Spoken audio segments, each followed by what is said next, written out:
Court is calling 2023 CR 1868, State of Texas versus Luis Gomez. Can I have parties announced for the record for the state? Defense? Longacre for Mr. Gomez. And are you Mr. Gomez? Counsel, have you received all the discovery in this case and did you review it with your client? I have, Your Honor, and yes, I have. Court will find that the state is in compliance with discovery. All right, everyone, we're on the record. Please don't talk behind the court reporter. Mr. Gomez, I'm showing you what's entitled Application for Deferred Adjudication or Community Supervision. Did you review that with your attorney? Did you understand it? Yes, Your Honor. And did you sign it? Yes, ma'am.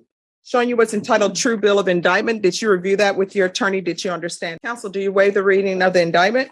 We do, Your Honor. State, are you proceeding on the indictment as presented? We're proceeding on the lesser included offense of assault, bodily injury, family and household. Any objection? None, Your Honor. All right, I'm showing you what's entitled Court Admonishments and Defendants Waivers and Affidavit of Admonitions. Did you review that document with your attorney? Did Yes. you understand it? Did you sign it in all the appropriate places? Yes, Your Honor. Did you understand the state is proceeding on the lesser included offense of assault, bodily injury, family household as a Class A misdemeanor? Range of punishment is anywhere from 1 year in the Bexar County Jail and up to a $4,000 fine. Did you understand? Yes, ma'am. Injury, family household. They're recommending deferred adjudication. There's an affirmative finding of family violence. Did you understand with the affirmative finding of family violence? You're not allowed to own or possess any weapons or ammunition. We're okay with that. All right, and did you understand with an affirmative finding of family violence, you're not allowed to be designated as primary custodial parent? Did you understand? Judge, at this moment, Mr. Gomez is the primary parent. He has custody by way of CPS, sole custody of all three children. Well, if somebody files orders against him, Orders. if there are custody orders and custody contested, this is coming up. Now, I'm just telling you what the rules are, but whatever people do on the civil side, that's what they do on the civil side. But I'm letting you know, with an affirmative finding of family violence, if there is a custody hearing, all things equal, a person with an affirmative finding of family violence is not allowed to be designated as primary custodial parent. But he could be granted joint custody. Is that correct? You can feel the shift in the room the moment the judge says affirmative finding of family violence. This isn't just a checkbox on paperwork. It's a legal brand that follows you for life. Mr. Gomez probably walked in thinking this would be routine probation. But here, in real time, we see him realize that this could destroy his ability to raise his kids. That's a harsh truth, but it's the law, and the law doesn't care about excuses. So, Mr. Gomez, why is she calling you a crackhead? Why is she calling you a crackhead? That's what it says in the police report. It says that she woke you up to help her get children for the children's, to take them to a birthday party. You all began to argue and she called you a crackhead. I don't know her side of the story completely. We weren't together. She actually came to my residence. I never let her in my place. And All right, let me ask you this. If you're drug tested today, what are the results going to be? And you're going to get drug tested today. I do smoke marijuana. All right, we're going to drug test you today. Is that all it's going to be positive for marijuana? Yes, ma'am. All right, so we're gonna do a drug test today, then I'm gonna come back with my sentence. Yes, ma'am. All right, so counsel, we're gonna have him drug tested today, then I'll make a ruling. This is where the courtroom turns raw. Why is she calling you a crackhead? That one line slaps you in the face. The judge isn't sugarcoating anything. And when Mr. Gomez admits to smoking weed, it's like the courtroom air tightens. If you're asking for leniency in custody, you can't be high. And the judge knows that's just the surface. I say I'm aware of what he relayed to me, and what he relayed to me is this. He's positive for marijuana, but he's positive for a benzo, probably a Xanax his dad gave him a couple weeks ago.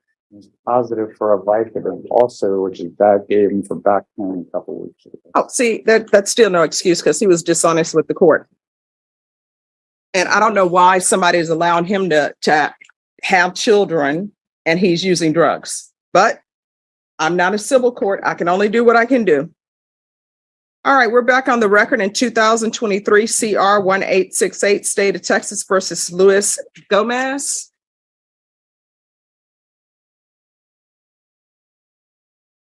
All right, state Mr. Gomez is positive for opioids, benzos, and marijuana.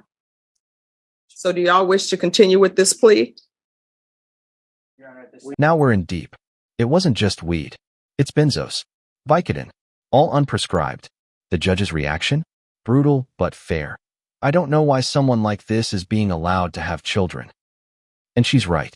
When the court hears dishonesty plus a cocktail of drugs, you've lost all credibility, no matter how many parenting classes you've taken. Anything you wish to say to the court? You want to explain yourself?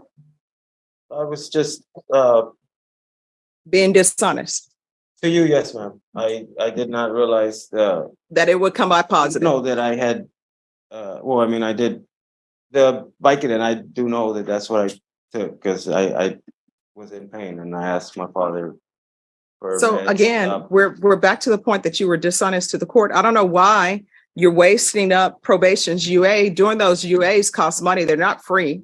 Again, I didn't, it was a couple weeks ago. I didn't, I mean, that's not. Again, you didn't think it was going to I come out don't- positive. I don't take them on the regular is what I'm trying to get to.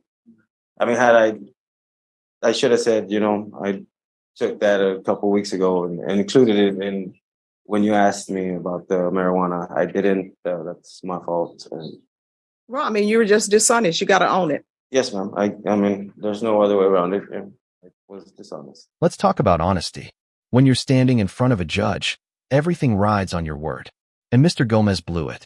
He admits he lied, and that changes the tone completely. Even if it was just a couple weeks ago, it shows the court he thinks he's above the system. That moment right there, that's why he lost trust. All right, the court is going to sentence you to 2 years deferred adjudication. There's an affirmative finding of family violence. The BIPP program. No contact with Crystal Castaneda. Excuse me, Your Honor, do you mean no harmful or injurious? No contact.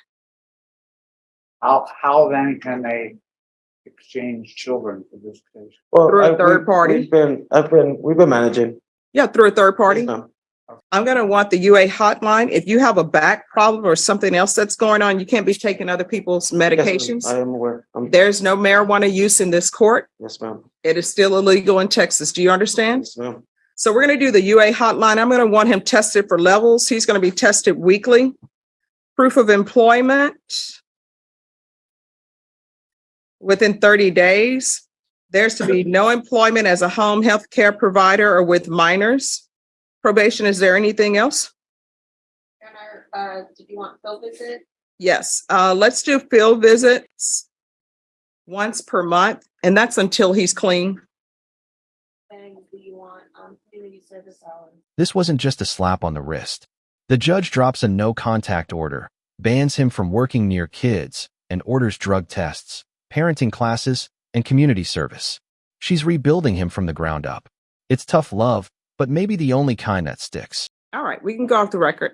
Here's the thing, in this court, it's best to be honest with me. Yes, ma'am. Because for conditions of probation, I'm trying to give you conditions so that you can be successful and so that you won't come back here again. You're looking up to a year in the Bexar County Jail.